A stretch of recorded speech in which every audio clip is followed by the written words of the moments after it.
religion, the New Age movement, fad diets, the combined idea of natural living and the simple life, groups who claim to promote one form or another of social justice.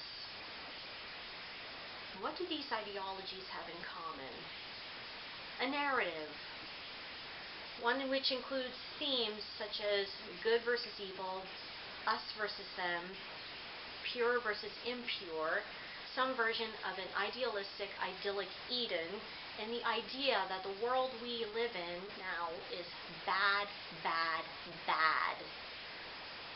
The aforementioned ideologies tell those who subscribe to and follow them they are some variation of the elect, a term used, if not coined, by John Calvin in the 16th century.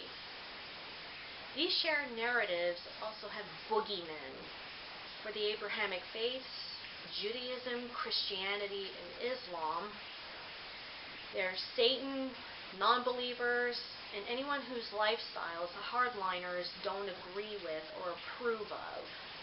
For religious hardliners, New Agers, promoters of fad diets, and proponents of natural living and the simple life is any science that's critical of their beliefs, the media and technology in general, big pharma, big business, and critics. For so-called social justice groups, it's the government, oftentimes the police, and mainstream media, which is owned by a variety of corporations, which I won't deny. In summary, all of these belief systems have puritanical values. That is, the belief that if it's pleasurable, it's bad. We as a species like stories.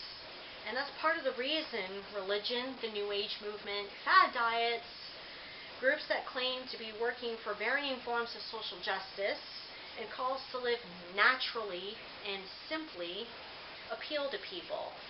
Even if the members of these groups and the promoters of these ideologies don't have their facts straight. The stories, especially fantastical ones, have appealed to humans since we as a species made our first appearance. But these days, believing everything we hear and not checking our facts is more of a handicap than it is beneficial. We live in a world far different from the one our ancestors thousands of years ago lived in, so a lot of what they believed and thought they knew is no longer applicable. Ergo, now, it's important to be able to differentiate between fact and fiction.